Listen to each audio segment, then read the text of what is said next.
wabarakatuh. Selamat siang Sobat Sehat Merah Putih. Senang sekali Ica bisa kembali lagi menyapa Sobat Sehat di podcast musik kali ini di Ngobrol Seru dan Asik episode ke-30 RSUD Merah Putih Kabupaten Magelang. Gimana nih kabarnya hari ini? Semoga selalu dalam keadaan sehat ya, dan tentu juga bahagia. Nah, mungkin di sini masih ada follower baru atau baru ikut bergabung dan belum tahu di mana RSUD Merah Putih berada. Kami berada di Jalan Magelang Yogyakarta kilometer 5 Mertoyudan Kabupaten Magelang, dekat dengan lampu merah Blondo atau di kawasan pintu masuk Borobudur. Nah, di episode ke-30 musik kali ini kita akan membahas lebih dalam mengenai perawatan bayi baru lahir. Nah, di sini mungkin ada ibu-ibu hamil atau keluarganya atau suaminya atau kakak-kakak adik-adiknya. Nah, dan masih bingung gimana sih cara tentang merawat bayi baru lahir ya, karena sekarang kan masih excited hamil, terus lagi mempersiapkan baju-bajunya mungkin yang lucu-lucu, tapi kok baru ingat, oh iya besok kalau adiknya udah lahir gimana ya gitu. Nah, mungkin masih bingung. Tenang, jangan bingung, karena kita akan bahas kemudian nanti ya. Hari ini full untuk Sobat Sehat semuanya. Nah, mungkin ada yang ingin bertanya, boleh banget nanti silahkan isi pertanyaan di kolom di bawah ya. Nanti insya Allah akan kita jawab di sesi pertanyaan. Oke, nah saat ini Ica sudah bersama dengan narasumber kita di episode kali ini. Beliau adalah salah satu bidan di RSUD Merah Putih. Halo Ibu Bidan. Ya, halo Mbak Ica. Gimana kabarnya? Alhamdulillah sehat, baik. Alhamdulillah. Pasien gimana, sehat semuanya? Oh, alhamdulillah, insya Allah semua sehat. Sehat ya. Iya. Oke, sebelum kita mulai di acara inti, boleh kita kenalan dulu Bu. Silahkan mengenalkan diri. Mungkin banyak Sobat Sehat yang belum kenal ya, karena bidan Sesa ini nggak di poli. Ya, silahkan. Oke, selamat pagi Sobat Sehat. Perkenalkan, saya bidan Sesa. Saya bertugas di ruang bersalin RSUD Merah Putih. Oke, sejak kapan Bu di Rumah Sakit Merah Putih? Sejak saya bergabung di RSUD Merah Putih sejak akhir 2019. Oh ya, berarti pas rumah sakit Brojol ya Bu? Iya, sebelum beroperasi. Termasuk bidan senior ya di RSUD Merah Putih. Oke. Nah, menjadi orang tua baru tentu bukan sekedar belajar untuk merawat bayi ya, tapi juga belajar menjadi versi terbaik dari diri sendiri. Dan setelah lahir, terutama ibu, bayi yang sudah lahir, setiap hari tentu menjadi hari-hari atau bab baru yang harus kita lalui, dan tidak ada sekolah khusus yang mengajarkan tentang menjadi orang tua, terutama untuk orang tua bayi baru gitu. Nah, saat ini RSUD Merah Putih ingin memberikan sekedar berbagi informasi kepada Sobat Sehat semuanya, bagaimana sih cara kita merawat bayi baru lahir, dan semoga ini bisa menjadi referensi ya Bu ya, untuk Sobat Sehat semuanya, bagaimana nanti ketika bayi sudah lahir gitu. Nah, bidan Sesa saat ini kan mungkin banyak keluar calon ibu orang tua baru ya, yang sedang menyambut kelahiran dan excited karena masih masa kehamilan, dan nanti yang dipikirkan itu gimana ya nanti lahirannya gitu. Tapi mungkin mereka lupa gimana sih yang harus dilakukan saat bayi itu lahir. Nah, terus nanti pas bayi baru lahir, aduh gimana ini cara merawat bayinya ya, aduh aku lupa kemarin belum belajar kayak gitu. Nah, sebenarnya apa sih Bu yang termasuk ruang lingkup perawatan bayi baru lahir? Baik Mbak Ica, untuk perawatan bayi baru lahir ini memang pada intinya ada beberapa poin yang harus kita semua atau bunda-bunda di rumah, ayah, kakek, nenek, pengasuh itu harus diketahui ya. Antara lain yang pertama adalah kebersihan. Kebersihan ini tidak hanya mencakup kebersihan bayi, tapi juga kebersihan lingkungan sekitar bayi. Kemudian ada kecukupan nutrisi. Kemudian ada bagaimana merawat tali pusat. Nah, untuk merawat tali pusat ini juga masuk ke kebersihan bayi ya, nanti akan dijelaskan. Kemudian untuk menjaga suhu tubuh bayi, dan yang tidak kalah pentingnya juga untuk diketahui bagi para bunda, ayah, dan keluarga di rumah, mengetahui apa saja tanda bahaya yang mungkin bisa mengancam keselamatan bayi. Itu juga harus penting untuk diketahui. Oke, nah Sobat Sehat, saat ini kita juga sudah bersama bayi RSUD Merah Putih. Ini ada namanya Pio ya. Nanti kita akan praktek bersama Pio ya. Oke, Bu, kenapa sih kita harus merawat bayi dengan benar? Ya, kenapa harus merawat bayi dengan benar? Karena bayi itu termasuk seseorang dalam rentang usia yang dia itu istilahnya mudahnya, gampangnya tuh belum bisa apa-apa ya, masih sangat tergantung dengan orang-orang di sekitarnya. Dia mau dia lapar nangis, cuma bisa nangis. Dia misalnya kedinginan ya cuma bisa nangis. Kemudian popoknya basah cuma bisa nangis kayak gitu. Jadi perlu bagi orang-orang yang ada di sekitarnya ini mengerti gitu ya, sensitif terhadap apa kebutuhan bayi gitu. Jadi memang masih sangat bergantung penuh. Kemudian masa bayi ini kan juga masa yang selain bergantung penuh, rentan, kemudian juga menjadi dasar pertumbuhan dan perkembangan. Ketika bayi-bayi ini dirawat dengan baik dan benar oleh para bunda dan ayahnya, insya Allah nanti perkembangan kedepannya juga mengikuti dengan baik juga. Kemudian termasuk juga karena bayi ini kan daya tahan tubuhnya juga masih sangat rentan, jadi resiko terkena penyakit, resiko terhadap hawa yang dingin itu juga masih sangat besar. Jadi perlu bagi para ayah bunda di rumah untuk bisa mengetahui apa saja yang memang harus ini untuk bayi. Oke, karena memang bayi itu belum bisa ngapa-ngapa ya Bu, Iya, istilahnya seperti itu. Jadi mereka tergantung sama kita, terutama orang tua yang sudah dewasa. Ya. Oke, nah tentu merawat bayi dengan benar itu juga dilakukan sesuai dengan masanya ya Bu ya. Betul. Jadi tidak bisa, dulu zaman kakek nenek gitu, nggak bisa mengikuti seperti itu ya. Iya, betul. Nah makanya ini dilakukan perbaharuan gitu ya Bu, sesuai dengan penelitian-penelitian yang sudah ada, dan ini juga berhubungan dengan kesehatan bayi gitu. Nah sebenarnya cara merawat kebersihan bayi itu gimana Bu? Karena ini juga termasuk salah satu dari pertanyaan follower kita ya, dari Ibu Benerdikta Audi gitu. Beliau ini juga menanyakan bagaimana sih cara menjaga kebersihan untuk bayi. Ya. Seperti yang tadi saya sudah sampaikan, kalau untuk kebersihan bayi itu kan memang nggak cuma bayinya tapi juga lingkungannya. Nah, kalau untuk bayinya seperti orang pada umumnya aja ya, maksudnya mandi sehari 2 kali. Ketika memandikan juga menggunakan air dengan suhu yang tidak terlalu panas pun tidak dingin. Jadi suam-suam kuku aja. Pastikan air yang digunakan juga air yang bersih. Kemudian dikasih sabun, disabunin dengan sabun yang formulanya mungkin sudah dikhususkan untuk bayi, jadi menghindari iritasi pada kulit bayi yang emang masih sensitif. Nah, kalau bayi itu kan juga masih banyak lipatan-lipatan kulitnya bunda ya, jadi sebisa mungkin pelan-pelan digosok aja pelan-pelan supaya kalau ada kotoran-kotoran yang mungkin terjebak di lipatan-lipatan kulit bisa bersihnya sempurna. Kemudian untuk bayi yang baru lahir banget nih, masih beberapa hari itu kan kadang-kadang masih ada tali pusatnya ya. Untuk para bunda maupun pengasuh tidak usah ragu-ragu, nggak usah takut-takut untuk digosok pelan-pelan.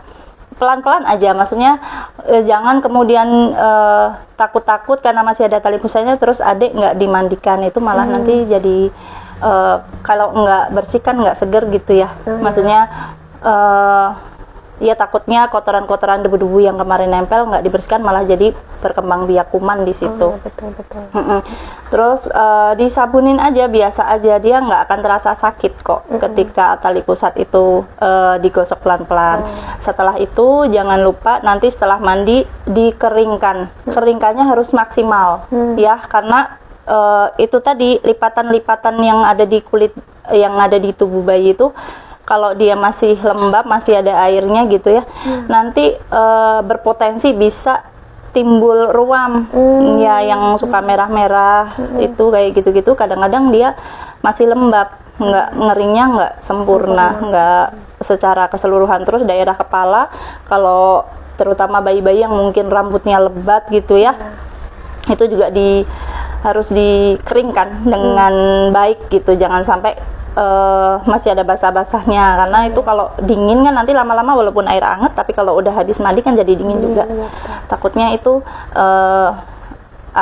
bisa mempengaruhi suhu tubuh bayi.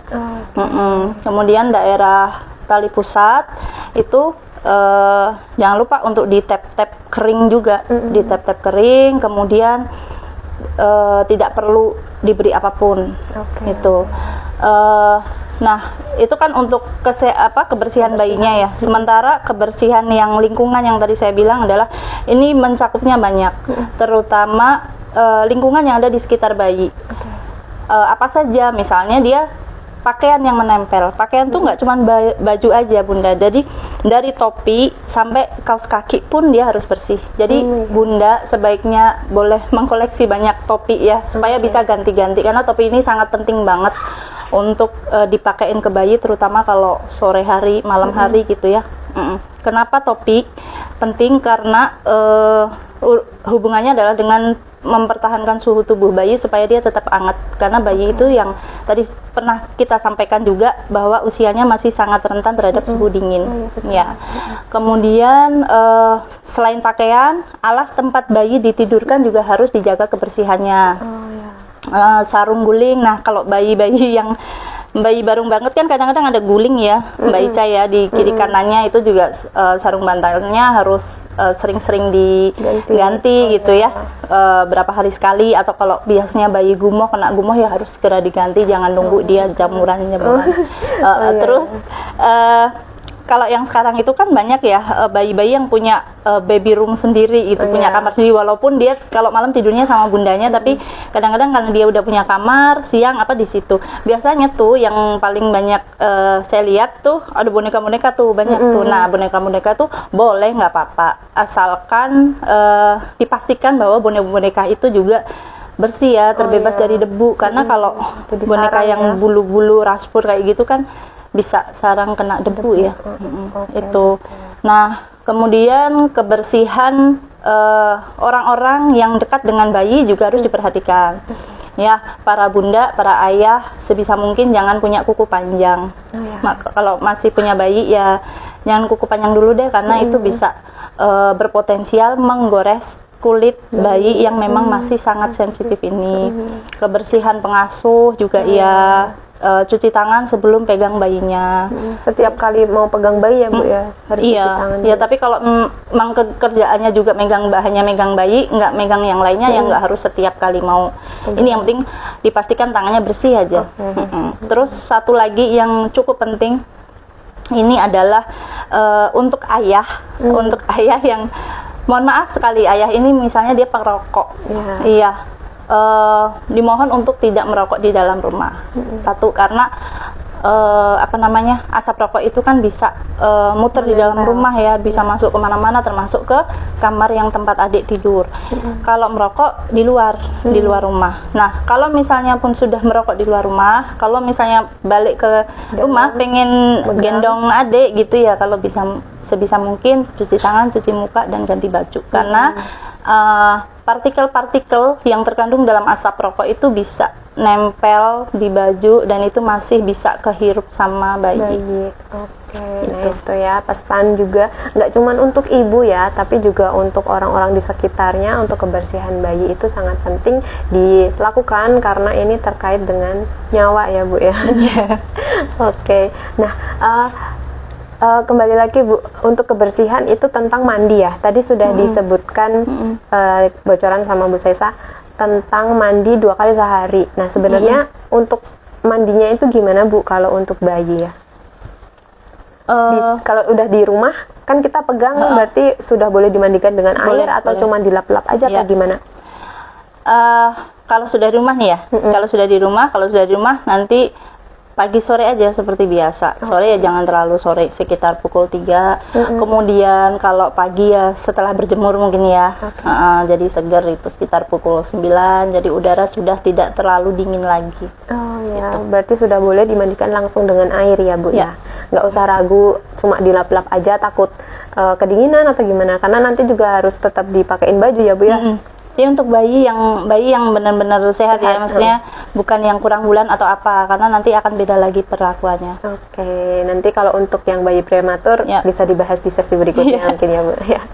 Oke, nah seringkali juga orang tua itu takut ya Bu untuk membersihkan tali pusat atau pusar itu ya. Apalagi kalau dia masih belum puput ya, takutnya disentuh sakit gitu, karena kan kita nggak merasakan menjadi bayi ya. Mungkin dulu tapi kita juga lupa. Nah itu sebenarnya bagaimana cara merawat tali pusat lebih jelasnya Bu? Ya, baik, untuk tali pusat sepenting itu untuk mengetahui bagaimana cara perawatannya, karena tali pusat itu kan dia sisa tali pusat yang dulunya menyambung dengan plasenta, kemudian dipotong sama penolong persalinan. Nah, potongannya itu masih sekitar 3-4 cm yang nempel di perut bayi kan. Nah, kenapa dia harus dirawat? Karena ujung dari potongan itu tuh merupakan seperti luka terbuka, jadi dia bisa berpotensial untuk masuknya kuman dan bakteri. Ya, bisa jadi tempat masuknya. Jadi kalau dia kotor atau apa ya, takutnya kotoran itu ada bakteri, kuman, virusnya bisa masuk ke situ, bisa jadi infeksi.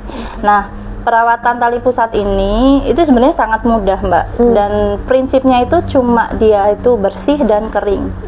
Bersih artinya dia tidak tertempel dengan bahan kotoran baik yang berbentuk bubuk, cair atau padat, itu tidak tertempel yang melalui pakaian ya. Kalau yang nempel langsung ke badan bayi kan pakaian, ya tentunya berarti pakaiannya kan harus bersih gitu. Kemudian kering artinya dia tidak lembab, tidak basah. Kalau misalnya dia kok kena popok yang basah ya harus segera diganti, kemudian dia dikeringkan, kayak dilap pakai kasa steril yang pakai air hangat, air matang aja.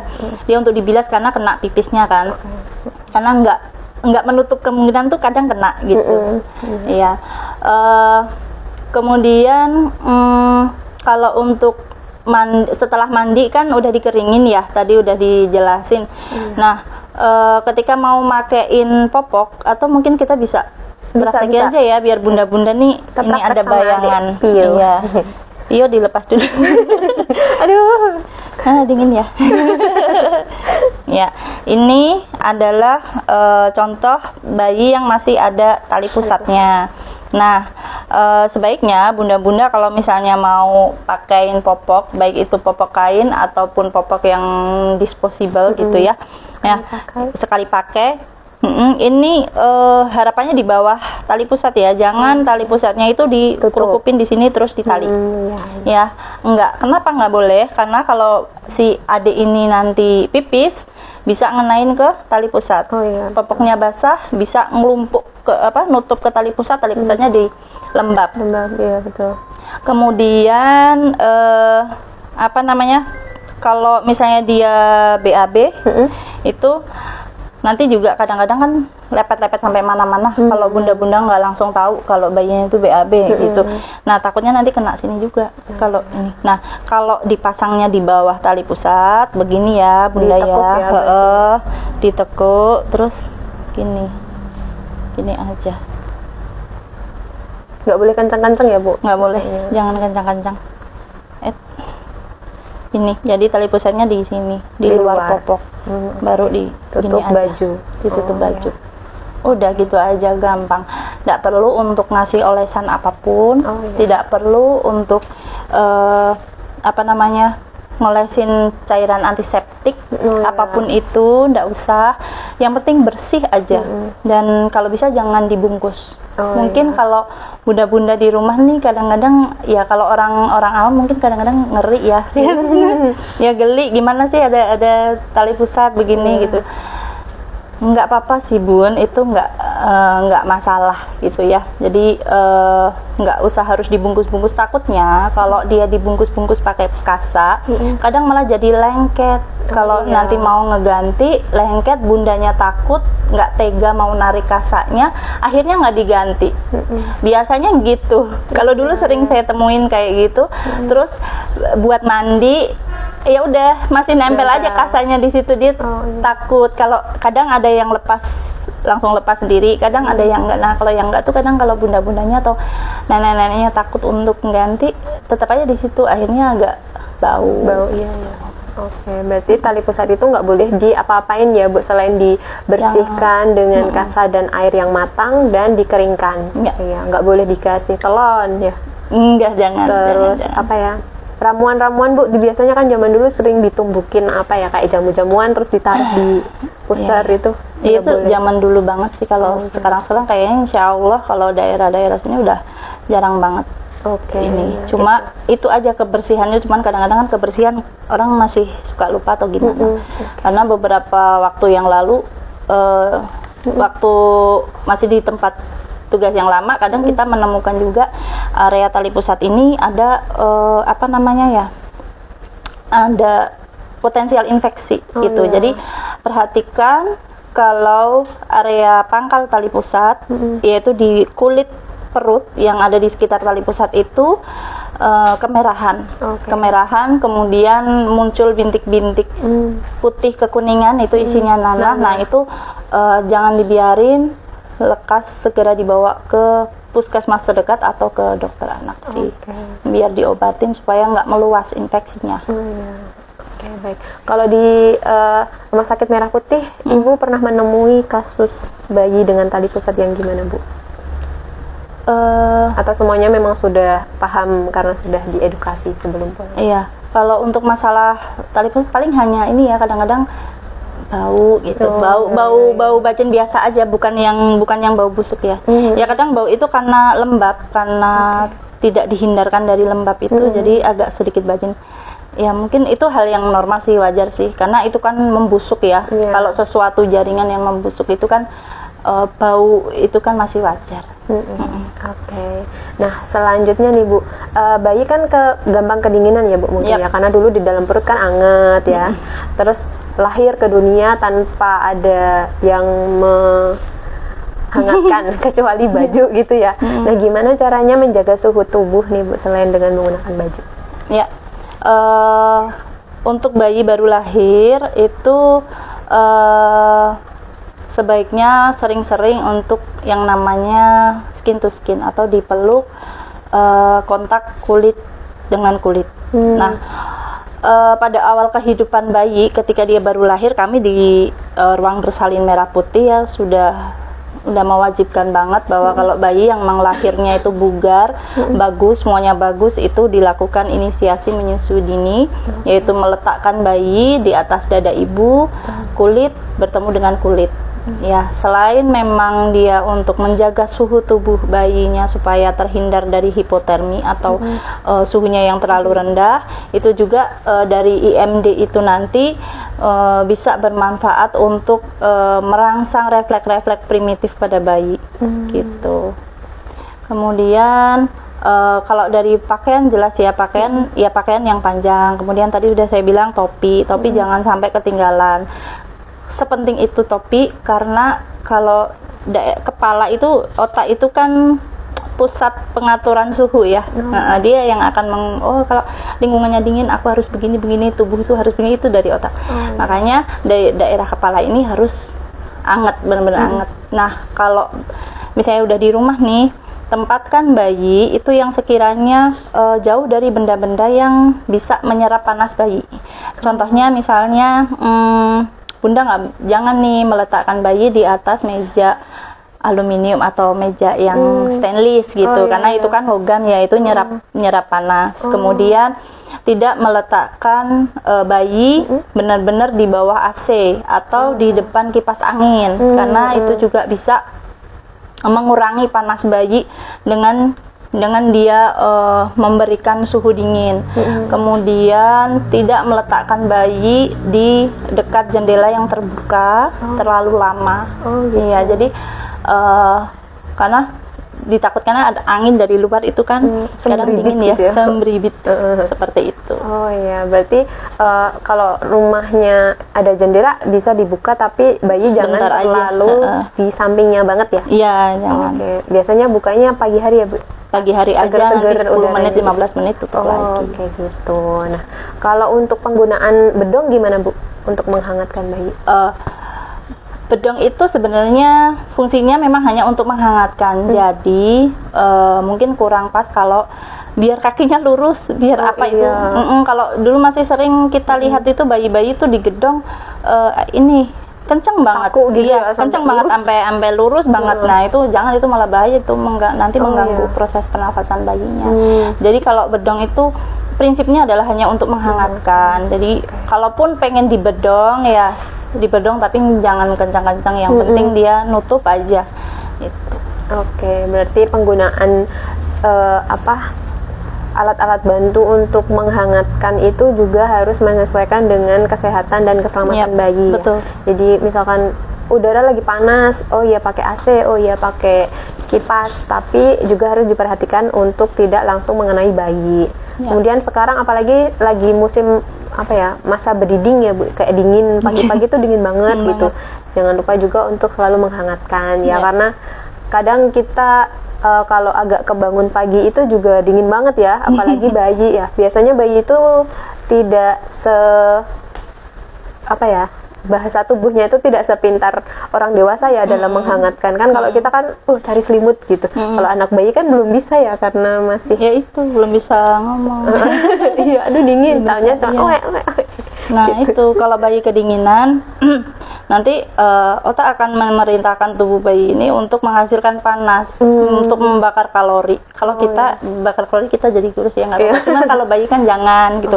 Makanya kalau bayi-bayi yang kedinginan biasanya berat badan bayi mau naik juga agak susah, karena energi yang dia masuk ke tubuhnya dia gunakan untuk membakar kalori, untuk menghangatkan tubuhnya. Itu ya pola keseimbangan yang dilakukan tubuh seperti itu. Kenapa sepenting itu menjaga kehangatan bayi.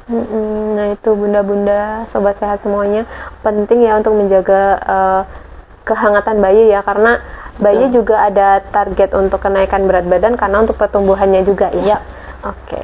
Oke, kita lanjutkan Bu. Untuk asupan gizinya gimana sih Bu kalau untuk bayi tuh Bu? Ya, kalau untuk bayi 0 sampai 6 bulan tidak ada opsi lain selain ASI ya. Yang terbaik tetap harus ASI sih.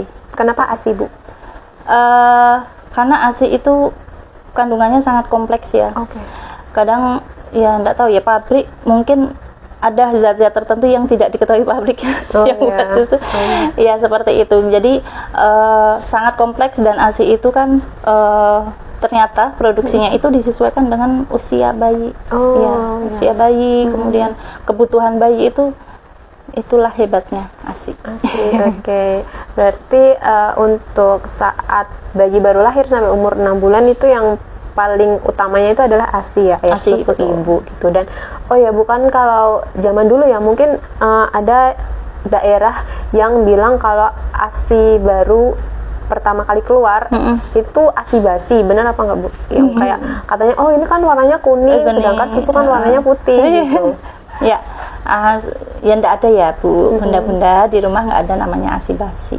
Ya, ASI yang keluar pada hari-hari pertama ketika setelah bayi lahir itu yang berwarna kuning itu namanya kolostrum. Itu sangat-sangat penting karena kandungan antibodinya di situ tuh sangat tinggi banget gitu ya. Zat antibodi yang diturunkan dari ibu ke bayinya melalui ASI, jadi jangan dibuang. Berarti kalau misalkan, karena ada juga ya Bu beberapa ibu hamil yang mungkin di trimester akhir itu ada ASI yang udah keluar ya Bu ya, ada beberapa kasus. Nah mungkin itu bisa ditampung ya, karena itu termasuk kolostrum ya.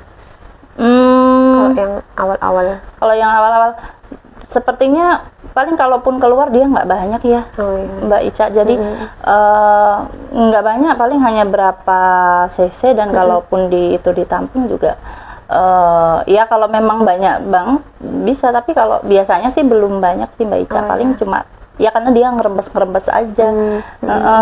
Kalau mau ditampung kan artinya dia harus diperas ya. Kalau diperas itu kan nanti bahaya juga ya, karena ada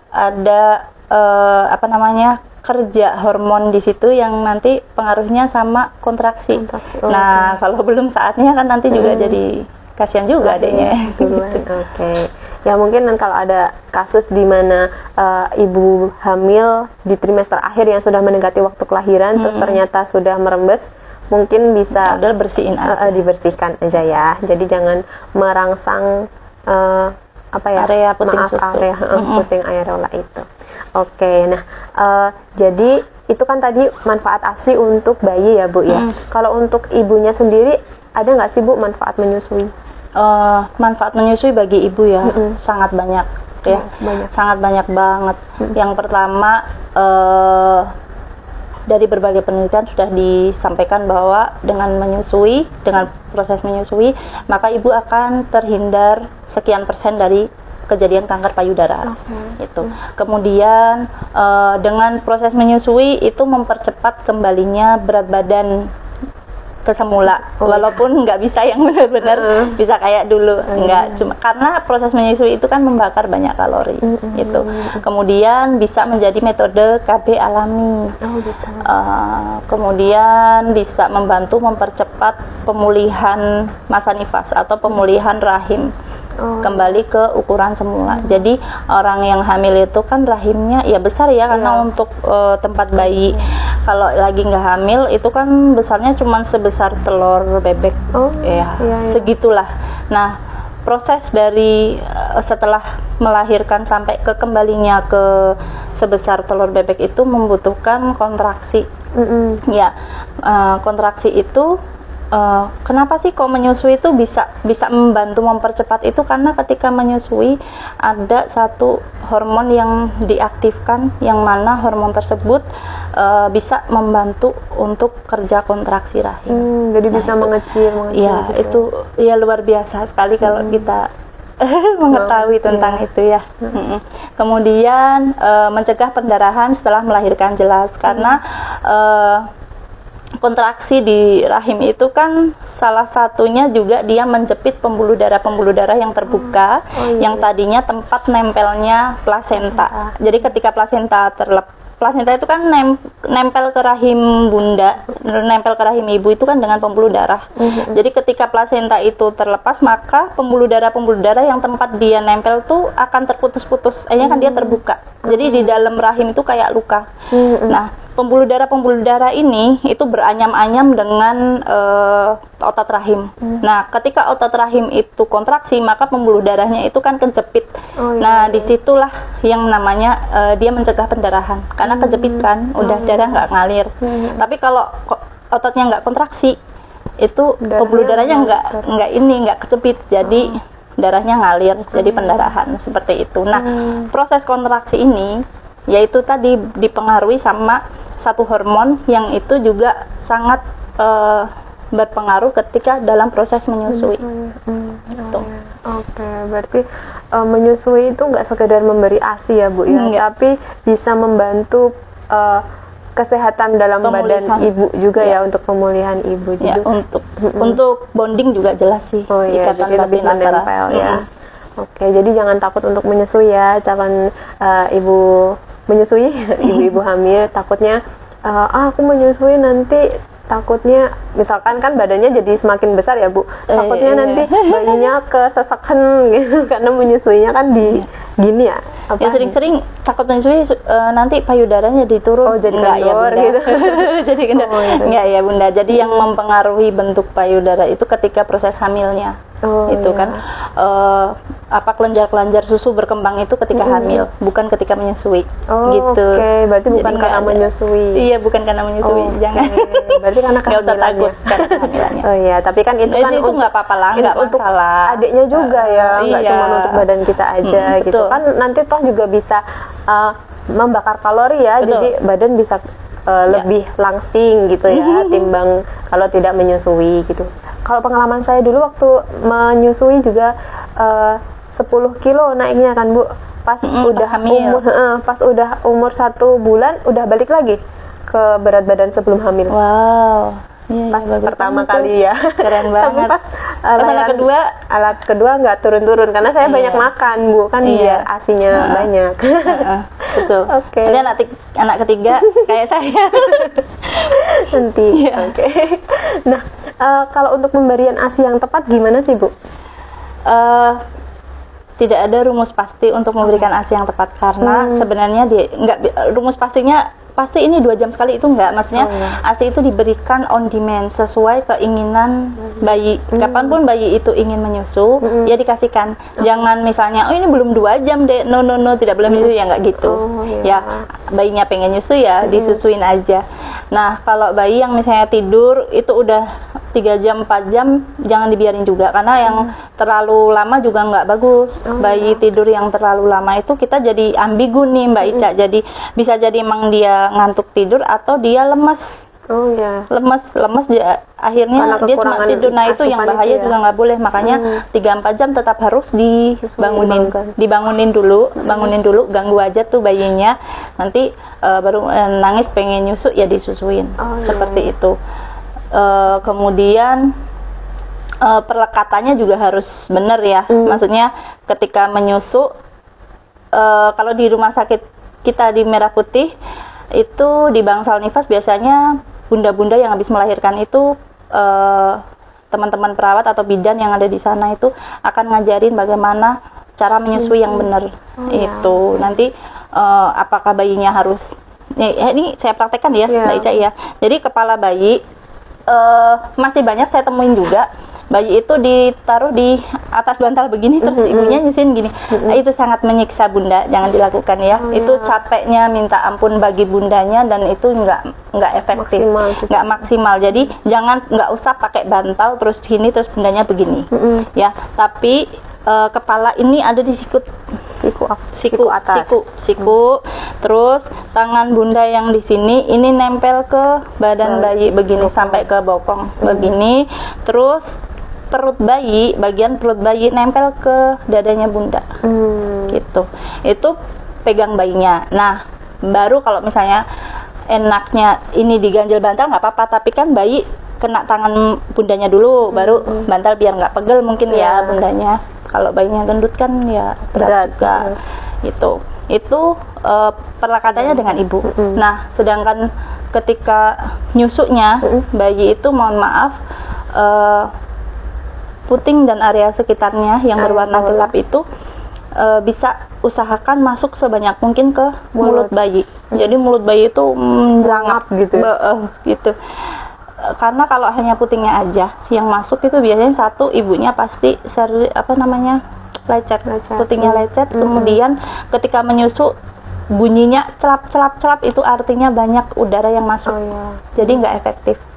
Gitu. Jadi kalau mau tahu itu efektif, bayi benar-benar nyedotnya tuh efektif, dia bunyinya gelek gitu. Jadi nggak ada minum gitu ya. Betul, seperti itu. Oke. Berarti yang penting pelekatannya yang bagus, kemudian cara megangnya juga harus betul ya. Karena ada juga yang mungkin bayinya badannya madep ke atas, kepalanya nengok gini Bu. Madepnya ke atas. Jadi megangnya gini mungkin ya. Ini Pio. Nah, kan gini, badannya ngadep ke atas. Terus bayinya tuh nyusunya miring gini. Jadi bukan badannya ikut bayinya mendekat. Begini ya. Karena kalau kita minum kayak gitu juga nggak tertelan juga ya Bu, sakit gitu di tenggorokan karena nggak pas. Jadi harus badannya lurus ya. Sejajar sama tangan bundanya begini. Nah, ini kelas mahal ya bunda yang saat ini ikut live kita. Itu tadi cara memberikan atau menyusui yang benar ya. Jadi harus melekat ke badan, terus minumnya juga harus puting dan aerolanya termakan. Aerola itu bagian gelap sekitar puting ke dalam mulut bayi gitu, biar menyusuinya juga masuk, asinya masuk gitu. Oke, seperti itu. Nah, ini Bu ada pertanyaan dari follower kita dari @Zahra aja. Ibu bagaimana sih kalau pas bayi baru lahir itu asinya susah keluar gitu, atau ibu itu belum melihat ASI itu keluar, dan bayinya biasanya kan nangis terus ya kalau bayi baru lahir tuh. Nah, itu gimana sih Bu? Oke. Nah, ini masih banyak nih yang kayak gini, masih banyak kita temuin di rumah sakit ya. Bunda-bunda yang habis melahirkan tapi maksudnya masih perawatan di sini, itu masih sering mengeluhkan bahwa Bu bidan ini ASINya belum banyak, belum keluar. Nah, untuk awal-awal kehidupan awal bayi baru lahir di hari 1, 2, 3 itu memang produksi ASINya belum lancar. Ya, belum lancar. Jadi memang hanya sedikit-sedikit keluarnya, yaitu yang kolostrum itu tadi. Cuma jangan khawatir, itu tetap disusukan aja. Jadi tetap bayinya dilatih terus, suruh nyusu.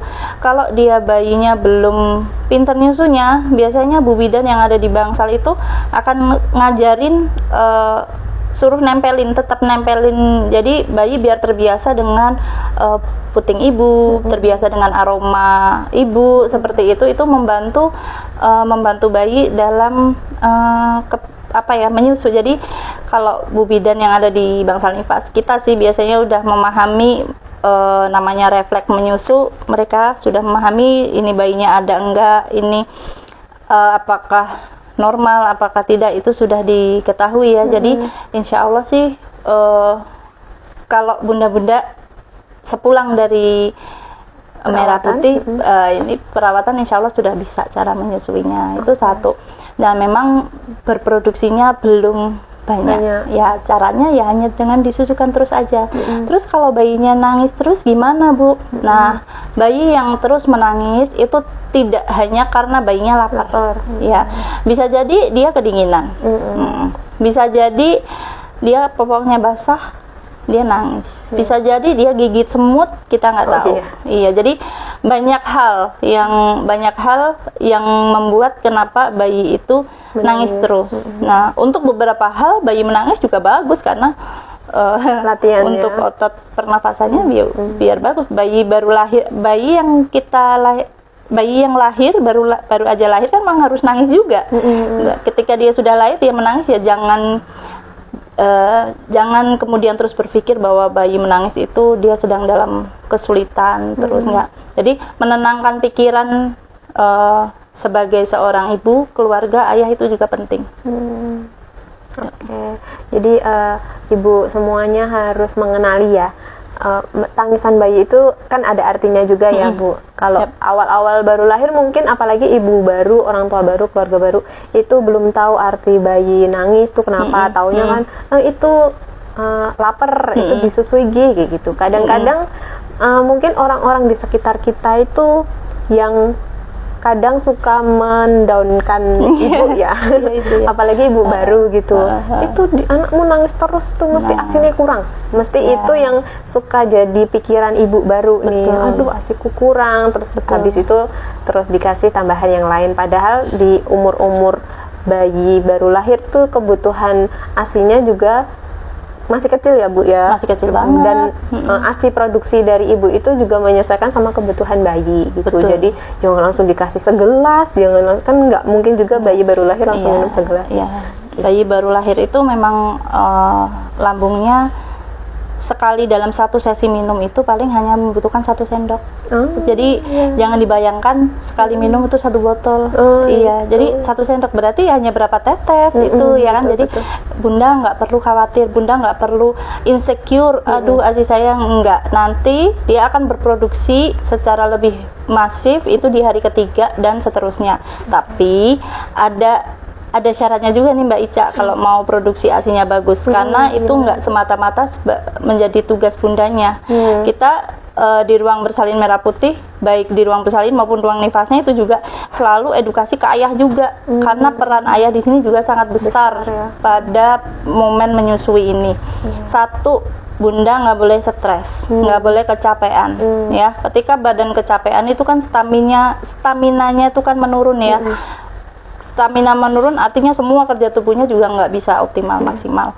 Kemudian kalau misalnya tidur siang tuh biasanya kalau orang masih banyak yang bilang kalau habis melahirkan jangan tidur siang, nanti gini itu nggak benar. Kalau mau tidur siang ya tidur siang aja. Kalau capek karena malam misalnya habis mompa ASI gitu ya tidur siang aja nggak apa-apa.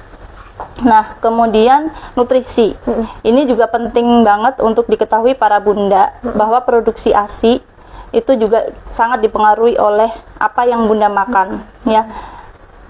Tidak dianjurkan untuk mengurangi porsi makan gitu supaya pengen badannya Langsung kecil lagi, enggak, jangan Bunda ya, jangan lakukan itu. Jadi makanlah makanan yang tinggi kalori, tinggi protein, itu karena kalori itu sebagai tenaga ya. Bunda yang habis melahirkan tuh sangat membutuhkan tenaga yang besar untuk kembali pulih gitu ya, karena sangat luar biasa menguras kalau habis melahirkan itu. Kemudian protein ya gunanya untuk membangun sel-sel yang rusak, misalnya pas hamil ada robekan itu protein sangat penting banget. Nah itu, jadi perhatikan makanan bunda-bunda ketika habis melahirkan. Jangan cuma makan, biasanya gini Mbak Ica, banyak yang masih maamnya sama tahu sama tempe yang dikuah santan itu, yang nggak pedes itu. Itu sangat kurang menggugah selera ya Bunda ya. Makan yang enak-enak, yang telur, ikan, ayam goreng boleh makan aja, nggak apa-apa. Kalau zaman dulu kan biasanya jangan makan amis-amis habis lahiran gitu. Kebalik nggak boleh. Justru harus makan yang amis-amis. Kita udah selalu kasih edukasi ke para ayah. Kenapa kita itu benar-benar tekankan ke para ayah ya, karena bunda-bunda di sini kan habis melahirkan tuh kan memang secara teori, secara psikologis belum bisa banyak dinasehati. Makanya kalau semakin banyak ketemu orang, mungkin orang itu kayaknya peduli, itu ya si kamu kurang kali ini.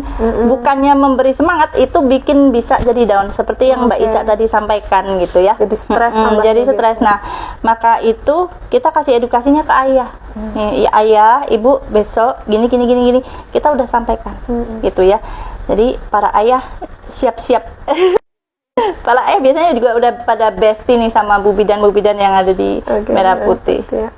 Berarti emang ASI itu bukan hanya kewajiban ibu ya, tapi juga kewajiban semuanya yang ada di lingkungan bayi, termasuk paling penting ayah. Kemudian mungkin kalau masih ada kakek neneknya yang tinggal bersama, kakek neneknya juga. Dan mungkin tetangga-tetangga juga harus aware ya, kalau ternyata di samping rumah kita tuh ada bayi gitu. Dan kalau misalkan nggak langsung kalian manges dua ya kan mesti asli gitu ya, jangan kayak gitu ya, karena emang bayi baru bisanya nangis aja, nggak bisa ngomong, nanti kalau ngomong malah kaget tetangga-tetangga ya. Jadi semakin memberikan support untuk ibu bayi supaya bisa memberikan dan merawat bayi dengan baik ya. Oke, itu pesannya. Oke Bu, kalau kita tahu bagaimana cara kita mengetahui bayi itu menyusu dengan benar dan kenyang, itu ada kelihatannya nggak, bisa dilihat nggak dari bayi? Iya, bisa. Jadi ketika menyusu kan tadi udah dibilang kalau nyusu bunyinya glek artinya itu efektif ya, ASI benar-benar masuk tanpa banyak udara yang ikut masuk. Kemudian tentu saja payudara yang tadinya penuh akan terasa kosong. Gitu. Kemudian bayinya tampak tenang. Biasanya kalau bayi kan tangannya sering menggenggam ini ya, kencang banget ya, dia agak kendor. Genggamannya tuh agak gitu relax. Artinya dia relax, dia dalam keadaan yang ya emang aku relax, aku udah nggak lapar, aku udah itu menandakan kalau bayinya kenyang sih. Gitu ya. Ya berarti dan mungkin juga dari buang airnya juga ya Bu ya? Iya, pipisnya apa itu. Cuman kadang-kadang kalau sekarang kan banyak pakai popok ya. Bunda-bunda juga nggak sengitung itu sama ya, cuman bisa dari ganti popoknya ya. Cuman kalau ganti popok juga, kalau popok itu dianjurkannya kan jangan terlalu lama. Jangan terlalu penuh juga. Berarti bisa dilihat juga dari pupnya, dari pipnya juga ya. Kalau misalkan dia maksimal, kalau misalkan menggunakan popok sekali pakai juga ada penggunaan maksimalnya 4 jam sekitar itu baru harus diganti ya gitu. Jadi kelihatan kan kalau dia pipisnya bagus apa enggak gitu. Satu lagi mungkin berat badannya yang jelas bisa terukur. Kalau memang bayi itu ternutrisi dengan baik ya, dia berat badannya akan naik terus. Sesuai ini ya, kurva pertumbuhannya. Nah itu tadi Bunda, jadi jangan khawatir, oh anak saya nggak minum dengan baik nih, nah, bisa dilihat dari mungkin genggaman bayinya juga ya. Kadang kan bayi kan masih menggenggam terus, nanti Betul. kalau dia sudah kenyang dia akan sedikit mengendor dan biasanya tidur ya kalau kenyang. Oke, nah ngomong-ngomong tentang tidur nih Bu Bidan, cara kita atau posisi menidurkan bayi yang benar itu seperti apa sih Bu Iya. Sisa? Jadi seperti biasa ya, telentang aja. Kemudian tadi jangan dibedong terlalu kencang karena pernapasan pada bayi itu selain pernapasan dada masih banyak pernapasan perut. Kalau daerah perut nanti terlalu dililit kencang nanti dia akan mengganggu proses pernapasannya. Kemudian jangan terlalu ini sih mungkin ini belum umum untuk dilaksanakan ya, tapi kalau bayi itu memang kalau saya sendiri ya, ke anak-anak saya gitu dari dulu nggak pernah pakai bantal Mbak Ica. Ya karena bayi itu kan sebenarnya postur komposisi tubuhnya itu nggak ini kayak orang dewasa ya. Kadang kepala masih kelihatan agak gede, tangan kaki pendek, makanya bayi itu kan lucu ya bentuknya. Nah, kepala yang besar ini ketika dia ditelentangkan begini, ini kan masih suka ada jendol itu toh kalau kepala bayi yang besar, cenderung besar ya. Tapi normal ya, bukan yang bermasalah gimana. Normalnya memang posturnya itu kayak belum seimbang gitu loh sama badan. Nah, ketika dia dikasih bantal, maka saluran pernapasannya itu akan ketekuk.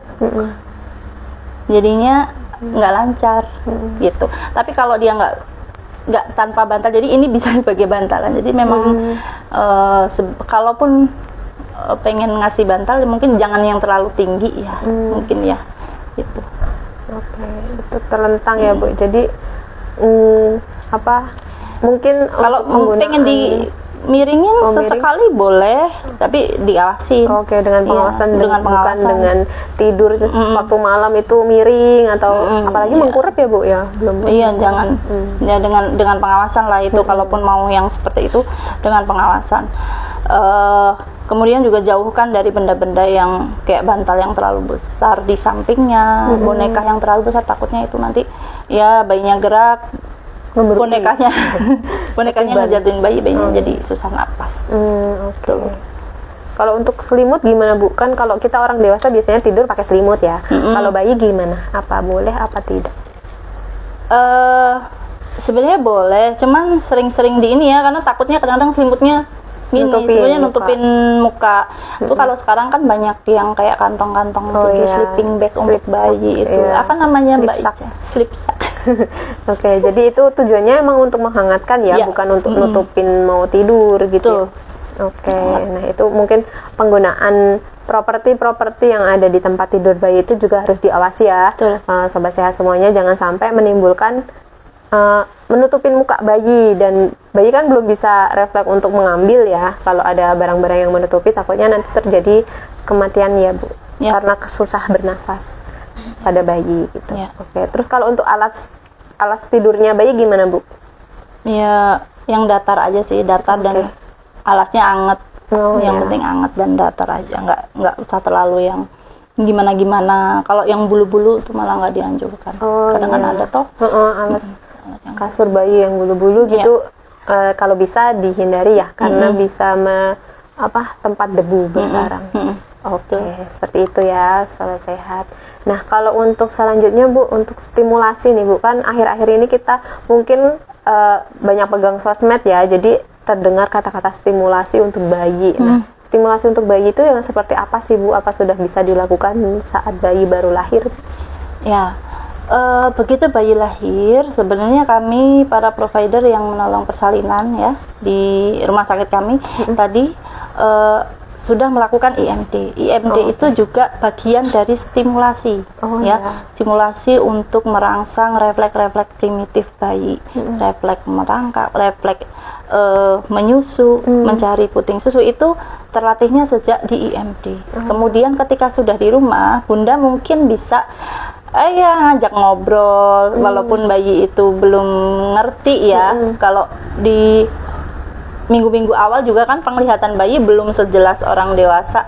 Nah, belum begitu ngerti ini siapa, tapi dia sudah bisa merasakan. Dia sudah dengan indera penciumannya dia sudah merasakan bahwa oh ini ibu saya gitu, udah bisa mengenal. Jadi ketika menyusui ya kalau bayi baru lahir mungkin hanya gitu-gitu aja ya, maksudnya untuk merangsang stimulasinya bukan yang ngajarin berhitung atau apa, enggak ya, dengan dia apa namanya ya, mengajak bicara, terus kemudian melihat ketika menyusu ada kontak mata, itu juga menjadi salah satu rangsangan gitu untuk bayi.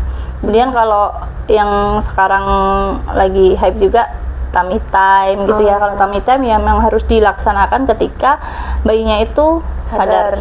Ya, sadar. Tummy time itu kan memang untuk memperkuat otot-otot di daerah perut, daerah pernapasan seperti itu. Oke.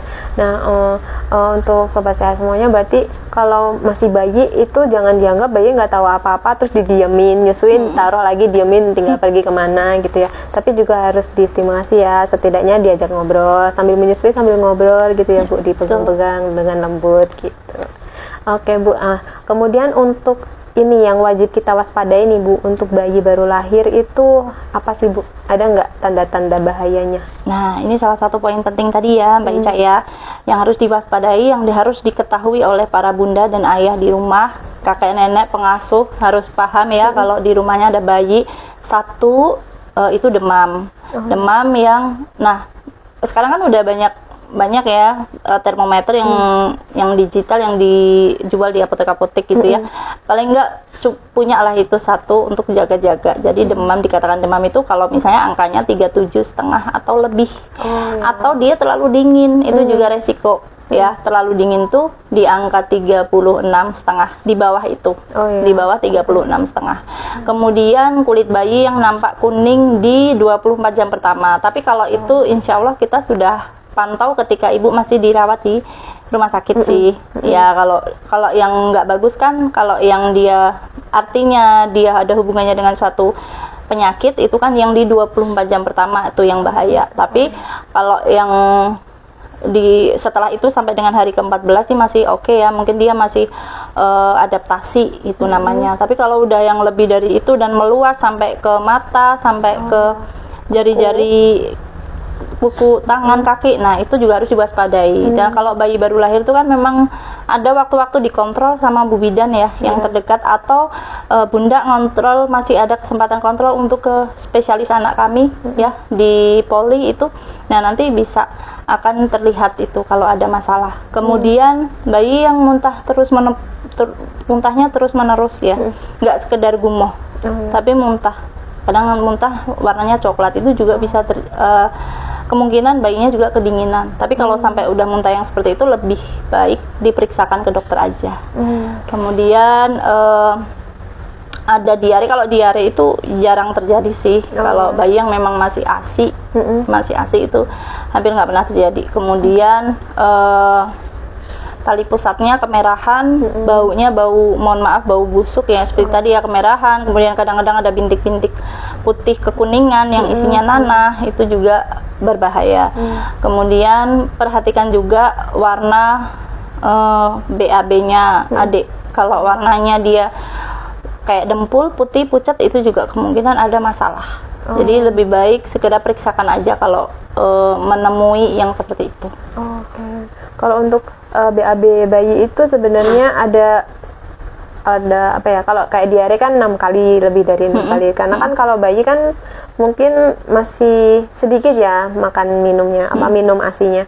Itu sebenarnya apakah ada berapa kalinya gitu dibilang diare? Kalau untuk bayi? Ya itu sangat bervariasi. Selama bayi tersebut memang hanya minumnya ASI, insya Allah nggak apa-apa.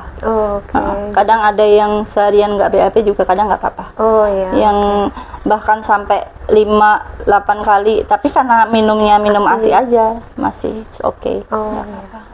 Nah itu bunda, sobat sehat semuanya, keluarga, perlu diingat tanda bahaya pada bayi ya, yang harus diwaspadai, dan kalau terjadi harus cepat-cepat diperiksakan ya ke fasilitas kesehatan ya terdekat. Nah, kapan kita harus ke fasilitas kesehatan Bu? Kan kalau habis lahiran biasanya kita ada kontrol ya.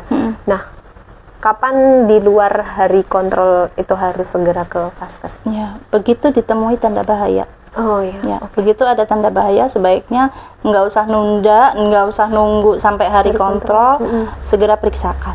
Oke, ya itu karena kita juga harus mewaspadai itu tadi ya Bu ya. Oke, siap.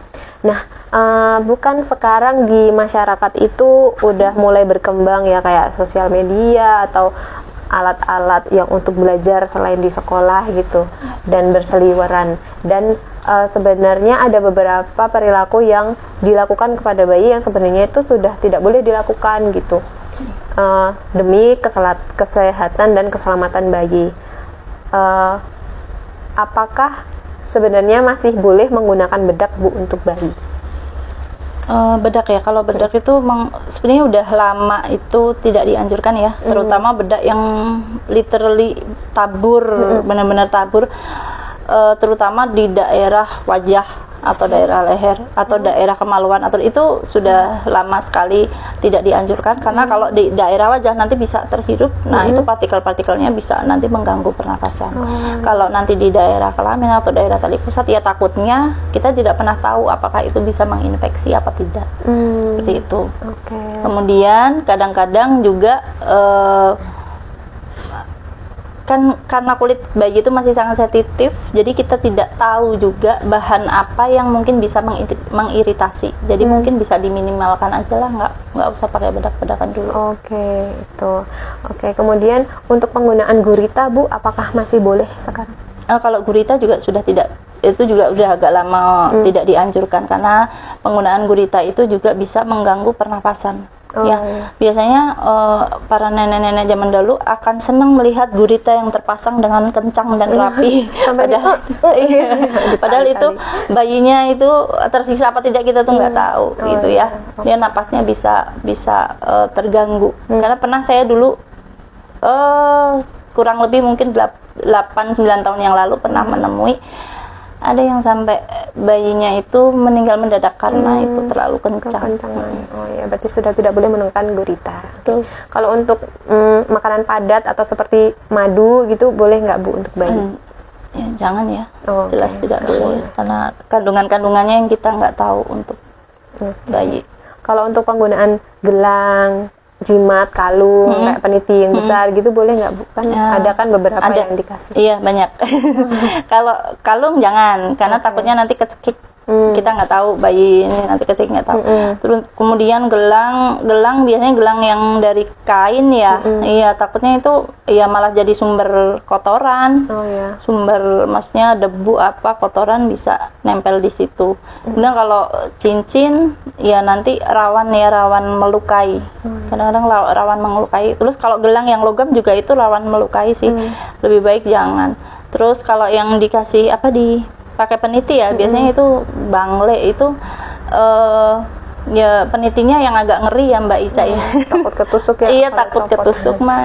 Oh iya. Oke. Nah, kalau untuk pemberian ramuan-ramuan tertentu di ini tali pusat, terus kemudian di sini kepala gitu boleh nggak?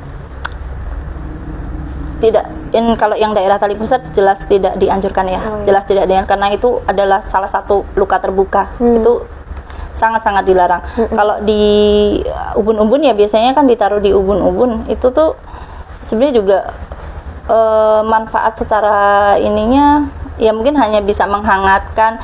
Kalau orang zaman dulu tuh kan sebenarnya orangnya sangat analitis dan sangat pintar ya sebenarnya ya. Oh, ini daerah ubun-ubun, ini jangan terlalu sering dienyek-enyek, ini bahaya, ini masih lunak, maka dikasihlah ini untuk penanda bahwa ini tuh ubun-ubun. Kadang niatnya cuma begitu, tapi ternyata ada beberapa rimpang-rimpang tertentu dia juga bisa menghangatkan atau apa. Cuma masalahnya adalah kita nggak tahu itu ada zat yang mungkin bisa mengiritasi atau tidak. Itu apakah cukup bersih apa tidak, kita nggak tahu itu. Berarti kalau untuk menghangatkan sekitar kepala bisa digunakan topi aja ya, namanya topi makanya nggak usah numbuk-numbuk, nggak usah nyari bahan-bahan gitu ya. Oke. Untuk pertanyaan nih Bu, ada yang sudah masuk di Instagram kita Bu. Untuk yang pertama itu dari @ariska Yusril. Untuk bayi 2 bulan full ASI, apakah belum BAB 4-7 hari itu masih aman Bu, atau perlu kontrol ke Vaskes? Insya Allah masih aman sih selama full ASI ya, karena ASI itu hampir tidak pernah membuat masalah. Sembelit gitu juga enggak? Insya Allah enggak. Oke, karena mungkin kalau enggak BAB itu karena tercerna dengan baik ya Bu ya? Insya Allah ya.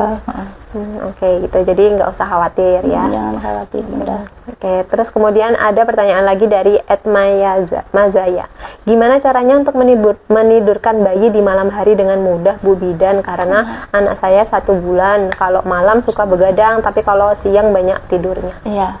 Kalau pengen babynya, adiknya itu malamnya tidur, ya siangnya jangan ditidurin mulu. Gitu. Jadi kalau misalnya itu kan kebalik ya, siangnya tidur, malamnya begadang. Nah, kalau mau malamnya dia tidur ya siangnya jangan banyak tidurnya.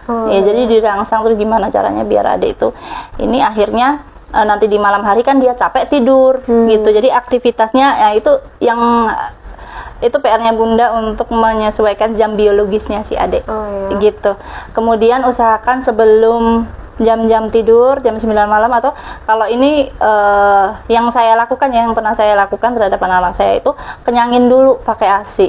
Jam 9, jam 10 kenyangin dulu. Jadi ketika nanti dia bangun pun nggak yang sesering itu, dan itu paling cuman pengen minum ASI aja atau popoknya terlalu penuh. Itu, dan kan nggak sering, nggak mengganggu juga, nggak mengganggu karena tidur malam itu juga sangat penting untuk bayi, untuk pertumbuhannya. Jadi jangan diganggu juga, harusnya memang coba deh Bunda perbaiki itunya. Dan mungkin kalau dibiasakan juga kalau ya, malam itu gelap gitu ya Bu, jadi ya, boleh. Tidur terus kalau siang itu kan ada matahari, jadi waktunya melek gitu. Pengenalan konsep pagi dan malam. Betul gitu ya. Dan mungkin ada kebiasaan tertentu yang dilakukan kalau mau malam tidur itu, mungkin baca cerita atau apa ya, boleh dibiasakan seperti itu. Oke, gitu ya Bunda. Ya, terus ada pertanyaan lagi nih dari @vinasem. Apakah boleh bayi baru lahir itu dipijat Bu? Kalau boleh, apakah ada area tertentu yang dilarang? Ya, bayi baru lahir boleh dipijat, tapi kalau anjuran kami oleh profesional ya, oleh profesional, karena dia akan tahu titik-titik mana yang memang itu sangat rawan dan nggak boleh dipijat. Contohnya daerah tulang belakang itu kan nggak boleh sembarangan dia dipijat. Kemudian daerah biasanya perut juga, cuman nggak dipijat ya, cuman paling dielus-elus dengan apa namanya alur tertentu gitu. Itu sih boleh, cuma anjurannya adalah dengan profesional. Gitu. Sama mungkin di daerah kepala ya Bu? Daerah kepala, ya itu tadi ubun-ubun itu kan juga masih kebuka ya, kalau masih bayi baru lahir banget itu kan ya jangan dipencet-pencet, ya nggak boleh, jelas nggak boleh. Terus sama yang daerah tulang belakang. Oh ya, itu ya Bunda. Jadi kalau misalkan mau memijat, silahkan dengan profesional ya, karena yang udah ahli, udah ada pelajarannya lah gitu ya. Dapat sertifikasi untuk pijat bayi. Oke, gitu. Jadi jangan, mungkin kalau untuk mandiri di rumah ada nggak Bu yang bisa dilakukan? Ada, boleh, bisa. Nanti Bunda bisa belajar banyak kok sekarang di sosial media ya, di platform-platform tertentu. Dan biasanya kalau profesional juga dia akan ngajarin supaya di rumah nanti ini untuk bayinya rileks aja, bukan berarti yang gimana-gimana yang bermasalah atau apa. Jelas kalau yang bermasalah ke dokter aja ya. Gitu. Tapi kalau untuk hanya biar rileks, adiknya rileks, tenang, itu boleh, nanti pasti diajarin. Ya, tapi mungkin kalau sekarang mau ngajarin juga kayaknya waktunya juga nggak cukup. Nanti kita di episode berikutnya. Kalau yang ini Bu, biasanya bayi panas gitu, terus dipijat, itu boleh nggak? Tidak dianjurkan. Ya, karena proses pijat itu kan bisa menghangatkan tubuh ya. Nah, kalau panas kan emang tubuhnya lagi panas. Nah, nanti malah makin. Jadi jangan dulu dah. Oh ya, gitu ya. Oke, nah untuk pertanyaan berikutnya dari @ulayani Safa. Bu, bayi dibedong agar kaki lurus itu benar atau enggak Bu? Oh, yang tadi ini. Bayi dibedong biar kaki lurus itu enggak benar sih. Berarti bedong tuh cuman paling niatnya hanya untuk menghangatkan aja. Kalau lurus tuh enggak. karena takutnya ada. apa? Hiplasia, Iya. displasia. Iya, itu. Gitu. Karena harusnya memang kakinya itu gini ya Bu ya. Iya. Bayi aja kalau dia ditelentangkan gitu kan kakinya emang kayak ngebuka gitu, Bunda. Jadi kalau dia Iya, diluruskan emang belum waktunya malah belum lurus. waktunya. Karena takutnya mungkin orang zaman dulu kan bilangnya kalau nggak Iya, dibedong kok nanti gini, kakinya nanti gedenya. gitu ya. Ya kalau sebenarnya kalau yang kemudian bayinya bermasalah apa kan memang sudah akan kelihatan, makanya penting untuk bunda-bunda yang punya bayi, punya anak itu datanglah ke posyandu ya, ke posyandu setempat. Nah, karena nanti dengan posyandu itu kan ada nakesnya, di sana ada bukadernya. Jadi tahu di posyandu itu biasanya juga akan diberitahu tentang perawatan anak juga. Kemudian karena bisa ketemu sama nakes, maka kalau ada masalah apa kan cepat tangani, terdeteksi. Sepenting itu ke posyandu, datang ke posyandu tiap bulan. Itu salah satu cara juga ya untuk mengetahui apakah bayi kita dalam keadaan baik atau tidak gitu ya, dan bisa dilihat kurva pertumbuhannya juga. Oke, mungkin itu sudah cukup ya pertanyaannya karena sudah masuk dari Instagramnya Merah Putih itu ya Bu ya.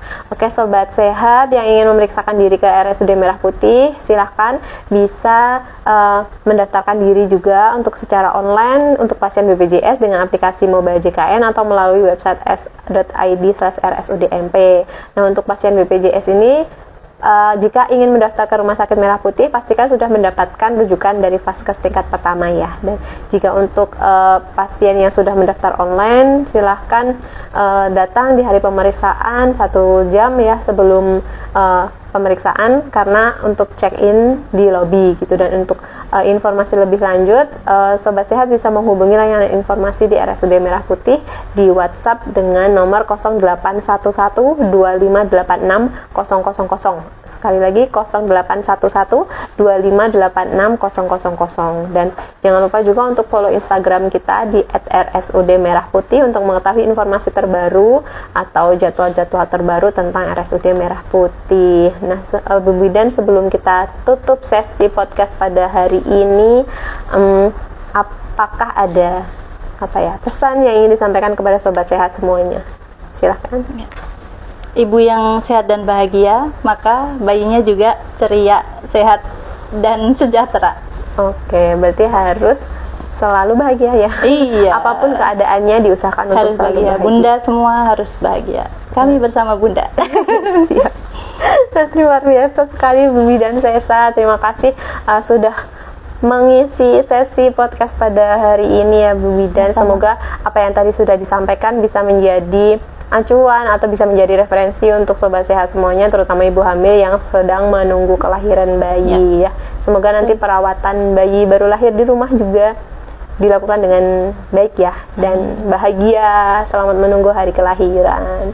Oke, terima kasih juga Sobat Sehat yang sudah menyimak podcast episode ke-30 hari ini. Semoga informasi ini bisa menjadi dengan informasi hari ini bisa membuat Sobat Sehat merasa lebih nyaman dan tenang dan siap untuk merawat buah hati nanti. Jangan lupa juga untuk mengikuti podcast musik di episode berikutnya, karena pasti akan ada tema-tema atau topik-topik terbaru yang akan dinanti-nantikan oleh Sobat Sehat semuanya. Terima kasih ya Bu Bidan Sesa sudah menemani Sobat Sehat hari ini. Sama-sama. Sampai jumpa untuk Sobat Sehat di podcast berikutnya. Terima kasih. Wassalamualaikum warahmatullahi wabarakatuh. Waalaikumsalam warahmatullahi wabarakatuh. Pio, dadah Pio. Dadah.